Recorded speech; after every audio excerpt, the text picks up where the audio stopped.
Rahim. Viewers, Got Assalamu alaikum. I am Shaukat Abbas here with you, and Walaikum salam, Ashoka.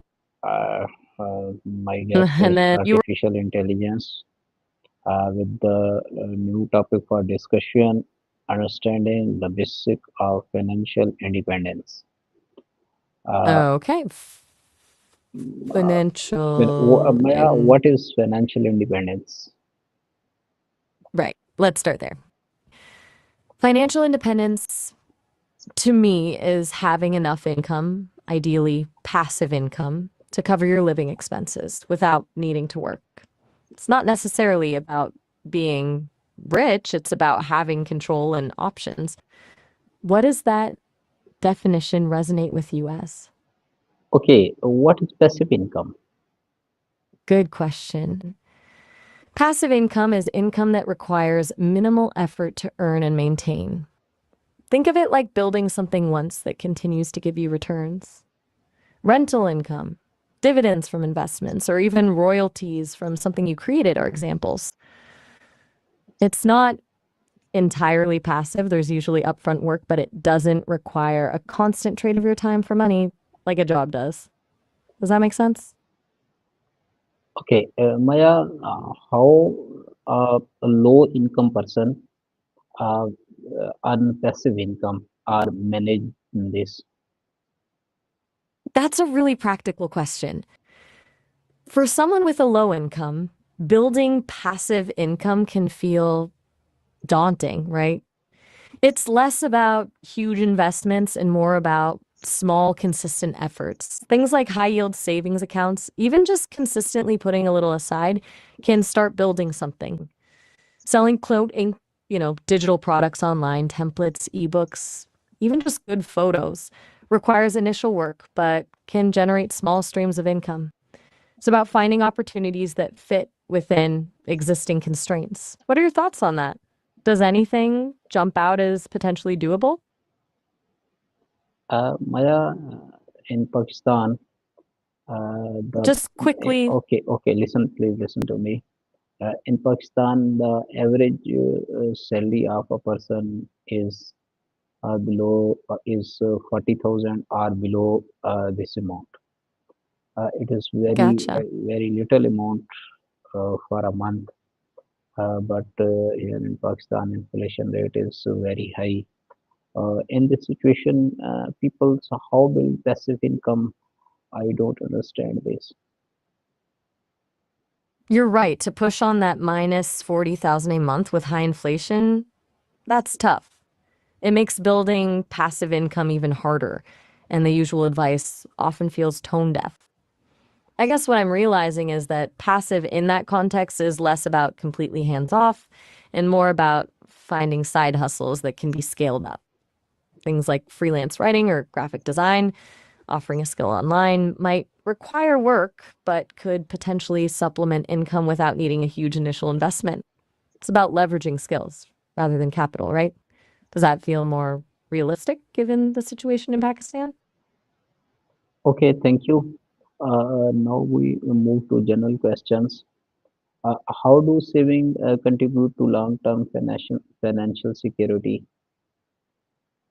Okay, shifting gears. Saving is absolutely foundational to long term financial security.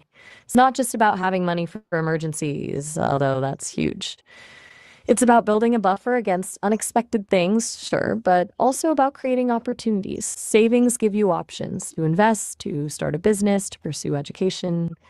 Compounding interest, even at a small rate, over time can really add up.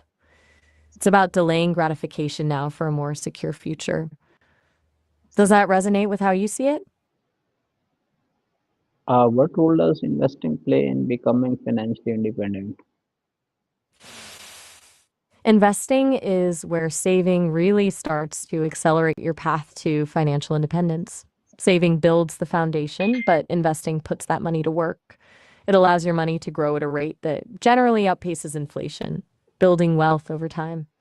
It's not without risk, obviously, but diversifying your investments, spreading your money across different asset classes can help mitigate that risk. It's about making your money work for you rather than just sitting still. What kind of investing are you familiar with, if Okay, any? Just okay, checking in. Are you good to keep going or would you like a quick break? o- Sometimes these topics can be a bit dense, so let's break it down a bit. What part of investing feels most unclear to you? Is it the different types of investments, the risks involved, or for something else? okay, Maya. What kind of investing is better uh, for a low income person like 40,000 and below in Pakistan? Just looking into that now. Okay, so for someone with limited income in Pakistan, there are actually a few options. Micro investing, is a big one. Apps let you buy small pieces of companies or gold. National savings schemes are government backed, so pretty safe. And they even have a Maya, micro deposit. please, just a minute.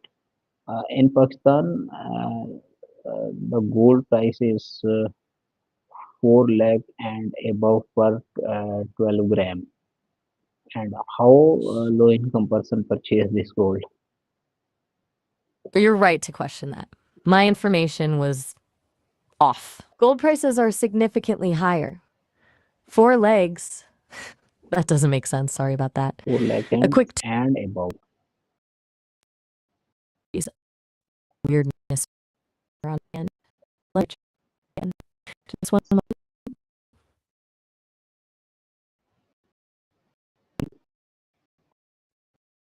Uh, So this with G-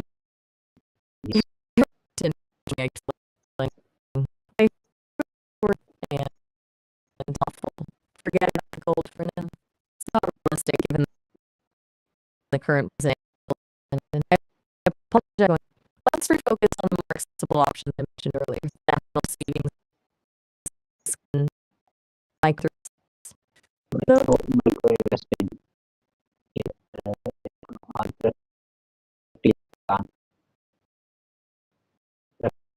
practically So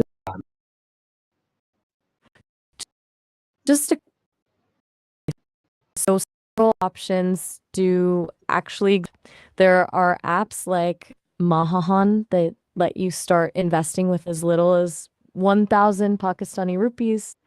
You can also invest in fractional shares of companies like Pakistan State Oil or buy small amounts of gold through some apps. National savings schemes are still a solid, safe bet too. Interactive brokers, Easy Equities, and Zacks Trade are other platforms to look into. Does any of that sound more accessible than what I was suggesting earlier? okay. Thank you. How can understanding No problem at all. It's good you kept me honest about the gold prices. okay, It seems like a lot of we information, should but I'm move to our general question. How can understanding personal finance reduce stress and anxiety? it's a really important question. Understanding your personal finances, knowing where your money is going, having a plan can drastically reduce stress and anxiety. When you're in control, you're less likely to worry about unexpected bills or financial emergencies. It provides a sense of security and empowers you to make informed decisions rather than feeling helpless. It's about shifting from reacting to your finances to proactively managing them. Does that ring true for you? Okay, my question is again about the low income person. We live in today we live in 2025, December 2025 in Pakistan, and average income of a person is 40,000 or below than this amount. Please tell some steps or what steps can someone take today to start their journey towards financial freedom? Okay. All right. So, hey, let's get very practical, very specific. For someone in Pakistan earning 40,000 rupees or less right now in December 2025, here's what I'd suggest in steps. First, meticulous budgeting, tracking every single expense, even the smallest ones, to see where the money's going. Second, build a tiny emergency fund. Even 500 or 1,000 rupees a month adds up. Third, explore those micro investing options we talked about. Even small, consistent investments can grow. Fourth, focus on Maya, increasing your 5,000 skills. or 10,000 is impossible to saving uh, in this income, like 40,000 and below than 40,000. You are absolutely right.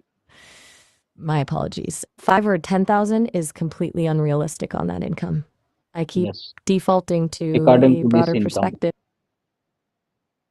Okay, you're absolutely right to call me out on that. I need to be more grounded in reality. Let's recalibrate on 40,000 rupees or less. Even 500 or 1,000 a month is a stretch. Okay, so instead of focusing on saving right away, let's focus on increasing income. Even a small side hustle, tutoring, selling crafts online, offering a service in your community could generate extra income. That's the first step. Then, once that's consistent, even 2 or 300 rupees a month can go into a small emergency fund. It's about starting small and building momentum. Does that feel more realistic? Okay, thank you, Maya. I You're very understand. welcome. Thank you. Allah Hafiz. You're very welcome, Ababs. It sounds like we've covered a lot tonight. If you ever want to revisit any of these topics,